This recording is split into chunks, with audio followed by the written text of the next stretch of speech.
The world outside was still half asleep when Maya Bennett pushed her squeaky cleaning cart across the marble floor of Atlantic Plaza's 23rd floor. The time on the wall clock blinked 6:43 a.m. A few fluorescent lights flickered overhead, making her reflection look tired, older than 32. She took a deep breath, gripping the master key with trembling fingers. It wasn't the cold. It was the fear, the kind that never really leaves when you live paycheck to paycheck. She whispered to herself, just get through another day. The rent was due. Ella's 12th birthday was in 2 weeks, and all Maya had was $300, barely enough for a cake, let alone a party. Her 2004 Toyota Corolla groaned in the parking lot, one breakdown away from dying for good. Every morning felt like walking on thin ice, praying it wouldn't crack. She stopped in front of a door with polished gold letters, Richard Vaughn, CEO, Vaughn Development Group. The man behind that name was a mystery to her, sharp suit, sharper words, always in motion. Men like him didn't see people like her. To them, she was part of the furniture, invisible, replaceable, forgettable. And maybe that was safer. The invisible can't be heard. She unlocked the door and slipped inside. The office smelled faintly of expensive cologne and mahogany. She moved mechanically, emptying bins, wiping desks, straightening chairs, her mind drifting to Ella's school note about overdue supplies. Guilt pressed heavy on her chest. Then something unusual caught her eye. A thick folder lay open on the CEO's desk, pages scattered like fallen leaves. In bold letters, the first line read, Declaration of Bankruptcy. Her stomach dropped. She glanced at the clock, 6:55 a.m. Nobody would arrive before 8. She shouldn't look. It wasn't her business, but her eyes couldn't resist. She leaned closer. Total consolidated debt, 64 million Rs. Her brows knitted. The numbers didn't feel right. Years of handling, cleaning invoices, and balancing every penny for survival had given her an instinct for figures. She began to scan the creditor list, lips moving silently as she added, 12 million, 8 million, 15. She ran the sums twice, then a third time. 47 million, not 64. Her pulse spiked. Someone had added 17 million that didn't exist. It wasn't a typo, it was a setup. Someone wanted Richard Vaughn to sign away his company under false debt. Her father's voice echoed from a memory long buried.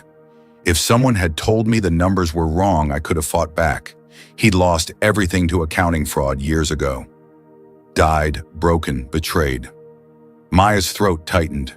She knew she should walk away, but another voice rose inside her, the one that said, do something. She pulled out her cracked phone and snapped quick photos of every page. Then she grabbed a yellow Post-it from the desk. Her hand shook as she wrote, Mr. Vaughn, please check the numbers on page 7 before signing. The total debt adds up to 47 million, not 64. Someone inflated the figures. Please verify this before it's too late. A friend. She stuck the note to the top page, straightened the papers exactly as she'd found them, and hurried out. At 7:45, she clocked out in the basement and should have gone home, but her feet refused to move. Her heart pounded so loudly she could almost hear it echo through the empty parking garage. At 7:56, a sleek black Mercedes rolled in. Richard Vaughn stepped out, not the powerful CEO she'd glimpsed before, but a man hollowed by defeat. His suit was rumpled eyes, red shoulders, slumped under invisible weight. He clutched a leather briefcase to his chest and walked toward the elevator like a condemned man headed for his final verdict. Maya hid behind a column, torn between fear and curiosity. She told herself, just go home. But something inside her needed to know, had he seen the note minutes past. 8:00, 8:10. Then her phone rang. Unknown number. Ms. Bennett. The voice on the line was low-strained. Yes, she whispered. This is Richard Vaughn. Are you still in the building? Her mouth went dry. I am. Don't leave, he said, urgent now. Please, I need to speak with you. Right now. The call ended. Footsteps echoed down the garage ramp, fast, uneven. When he appeared, she froze. The man who approached wasn't angry. He was undone. Tears shimmered in his eyes. In one trembling hand, he held the Post-it note. Was it you? His voice cracked, a whisper filled with disbelief. You wrote this? Maya nodded slowly, bracing for the explosion, for him to fire her, humiliate her call security. But instead, the unthinkable happened. The billionaire dropped to his knees on the grimy concrete floor in his $5,000 suit and sobbed. "You just saved my life," he choked out. "You saved everything." Maya stood frozen. She had never seen a rich man cry not like this. He wiped his face trying to compose himself. 17 million? Fake debts. My partner Austin Monroe forged them. He planned to force me into bankruptcy and buy the company for $500,000. A 60 million real empire gone in minutes. And I was about to sign. She stared wide-eyed. I checked security logs, he continued. Only one person accessed this floor before 8 a.m. You, a single mother. No reason to help me. No name on the note. No demand for money. Why did you do it? Maya swallowed hard. My father lost everything because of numbers that didn't add up. No one warned him. I couldn't let that happen again. He stared at her, something shifting behind his exhausted eyes. Respect, gratitude, humanity. Come with me, he said suddenly. Austin will be here in 10 minutes. I'm going to confront him, and I want you there as a witness. You saw the real documents. She hesitated. Every instinct screamed run. But she thought of Ella of birthdays, missed of the life she'd been surviving instead of living, and she took his hand. The elevator ride felt endless. Inside the glass walls, she saw their reflections, the billionaire and the cleaner, both trembling for different reasons. Whatever happens, he told her, don't be afraid. Just tell the truth. When the doors opened on the 23rd floor, the morning sun poured through the windows, flooding the office where fate waited on a mahogany desk. 8:27 a.m., the secretary's voice came through the intercom. Mr. Vaughn, Mr. Monroe is here. Rick looked at Maya. It's time. He squared his shoulders and said, send him in. If you were Maya, would you have left the note or walked away and stayed invisible? Austin Monroe entered the office with the slow confidence of a man who had never been questioned in his life. His silver hair was combed back, his gray suit pressed to perfection, his smile as polished as the cufflinks on his wrists. Rick, he said smoothly, pretending surprise. I didn't expect an audience. His gaze landed on Maya, then flicked back to Richard. You're bringing staff into executive meetings now? How? Progressive. Sit down, Richard said, his tone calm but charged. The air felt electric, every second pulsing like a heartbeat. Maya stood in the corner, clutching her phone tightly, afraid to breathe. Austin took the chair opposite the desk, crossing one leg over the other. You look terrible, my friend. Long night, I told you. Once you sign the papers, you'll finally be free. Richard's hand pressed flat against the table. Free, he said quietly, or stripped of everything I've built. Austin laughed. Rick, come on. You've been drowning for months. I'm the one throwing you a lifeline. Funny, Richard said, lifting the folder between them, because this lifeline has 17 million imaginary debts. Austin's smirk faltered for the first time. What are you talking about? You tell me, Richard replied, sliding the post-it toward him. The small yellow square looked harmless, but the words written on it had already rewritten 2 destinies. Austin stared at it, reading in silence. For a moment, nothing moved. Then he smiled again, but the edges of his mouth were tight.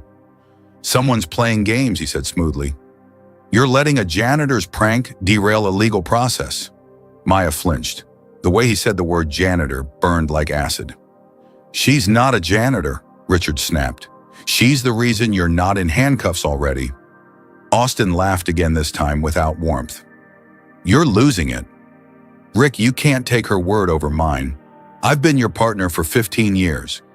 Richard's voice dropped low. And in those 15 years, you learned exactly how to bury fraud so deep no one could find it. Until she did. Maya's pulse thundered in her ears. Richard motioned toward her. Show him. Her hands trembled as she plugged her phone into the conference screen. The images appeared one by one, the original documents, the correct totals, the false additions.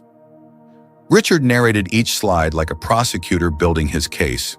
47 million in debt. That's the real number, but your version shows 64. Care to explain the difference? Austin's jaw flexed. Clerical error, he said flatly.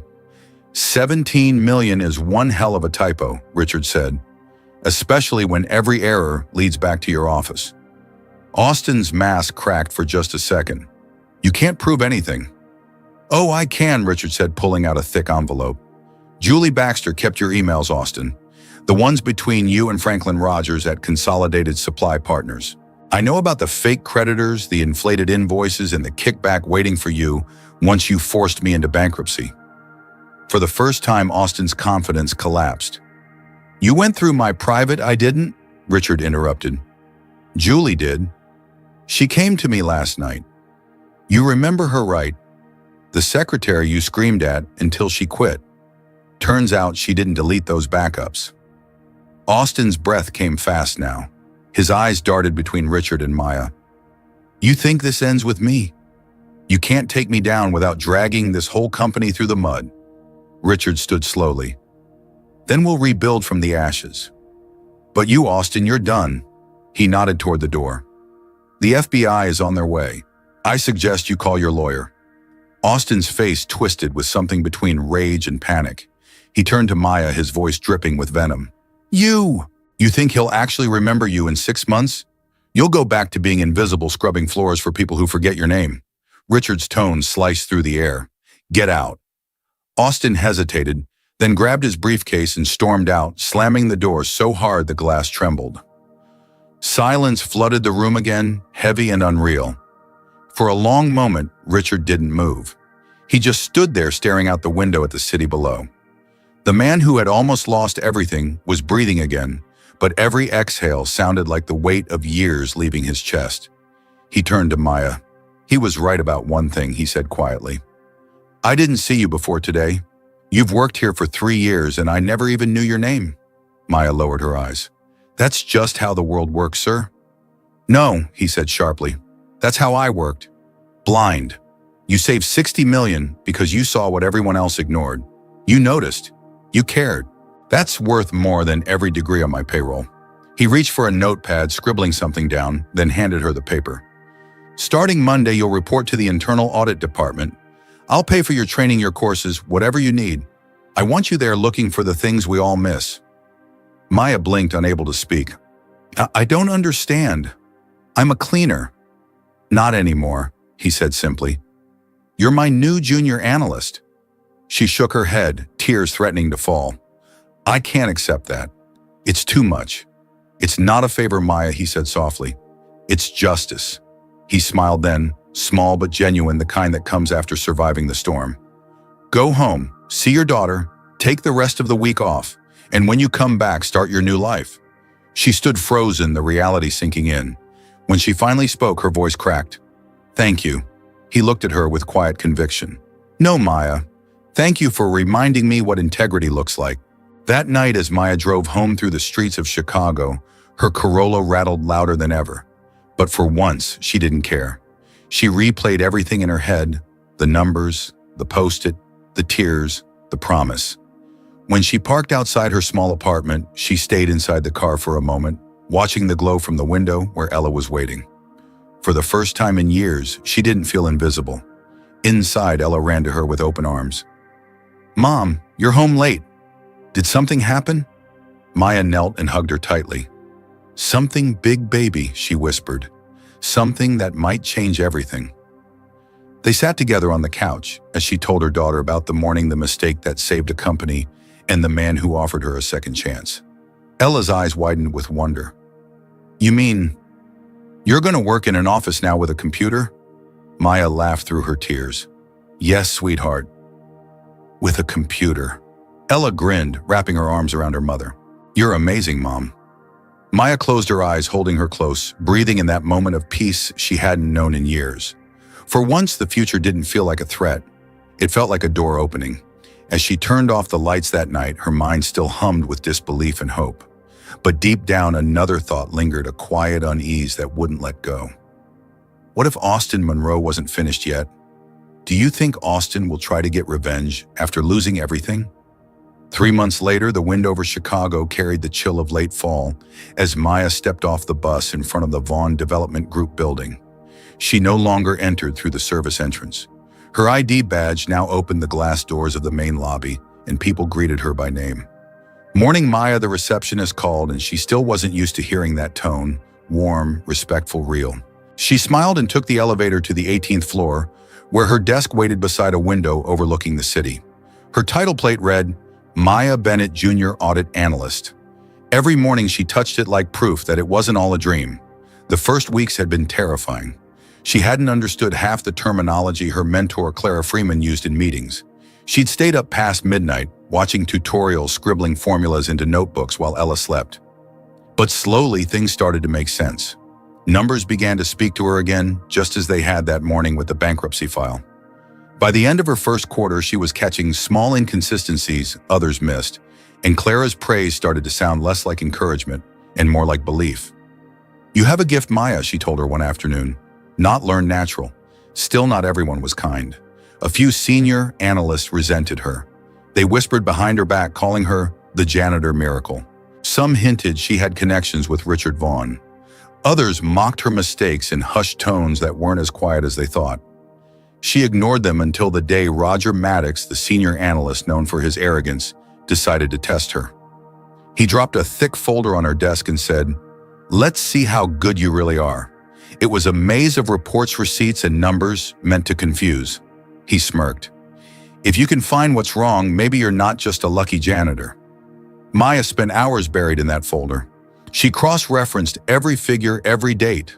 When Roger came back expecting her to fail, she handed it back calmly. 7 discrepancies, she said. 4 are serious. She listed them one by one. Duplicate expenses, fake trips, false restaurant invoices. By the end, Roger's face had gone pale. Later that afternoon, security escorted him out. He'd been inflating reimbursements for months. Clara hugged her and whispered, "That was brave, Maya. You saved us again." That night, Richard called her into his office. "You've done more for this company in 3 months than some people have done in 10 years, he said, sliding a document across the table. "I want you to lead a new internal task force, review every major contract from the past 2 years. Find anything that doesn't add up." The paper listed her new position, lead auditor. Salary $9,800 a month.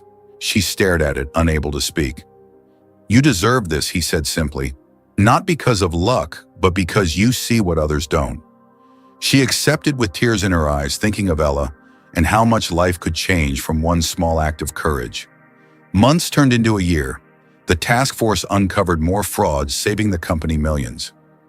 Vaughn Development became an example of integrity across the industry. The story of the janitor who saved $1 billion firm spread through business magazines and morning shows. Reporters wanted interviews. Universities wanted her to speak.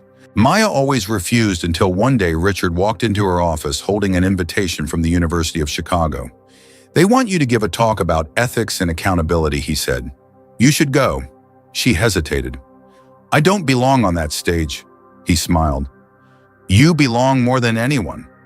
On the day of the speech, she stood backstage, palms sweating. When they called her name, the audience erupted. Hundreds of people filled the auditorium. She stepped to the microphone and said quietly, "2 years ago, I was invisible." The room fell silent. "I cleaned floors in this city for a company I didn't think even knew I existed.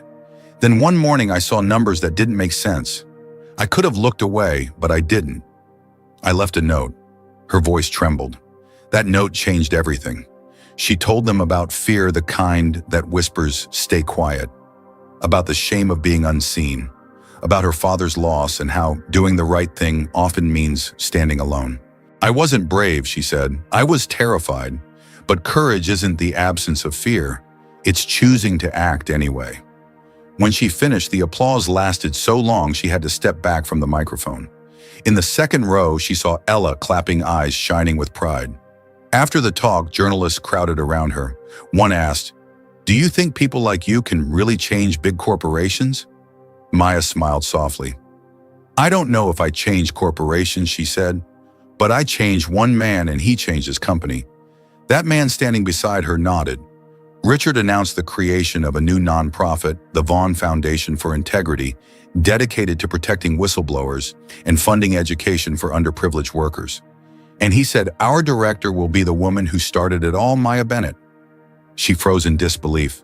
"Me, who better," he said, "than the one who knows what it's like to be unheard?" She accepted.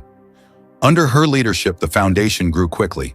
Within 2 years, it had helped dozens of workers expose fraud safely and rebuild their lives afterward. The media called her the invisible woman who made the world see again, but Maya didn't care for titles. What mattered was that people who once hid in silence now stood tall. She met with janitors, factory workers, waitresses, people who reminded her of herself. She listened to their stories and told them, "You matter. What you see matters." One autumn evening, sitting with Ella in a small restaurant by the river, Maya looked out at the lights reflecting on the water. "Do you ever think about how different life could have been?" Ella asked. Maya smiled. "Every day. If I hadn't looked at those papers, if I'd walked away." Her voice softened. "We'd still be struggling. I'd still think being invisible was safe. But I would have missed everything that came after: the people, the purpose, the chance to show you that doing what's right can change everything." Ella leaned on her shoulder. "You're my hero, Mom." Maya brushed a strand of hair from her daughter's face and said, "No, sweetheart. I'm just someone who finally stopped hiding." Outside, the wind carried the smell of rain and new beginnings. For the first time in her life, Maya didn't feel small. She felt seen, valued, and alive. The world might still be unfair, but she had proof that one act of honesty could ripple farther than anyone imagined. It could rebuild companies, heal families, and even redeem broken souls. As they left the restaurant, Maya's phone buzzed a message from Richard. The foundation hit its one-year mark today. 43 cases resolved, over 12 million in recovered funds. "You did that." She smiled and typed back, "We did that."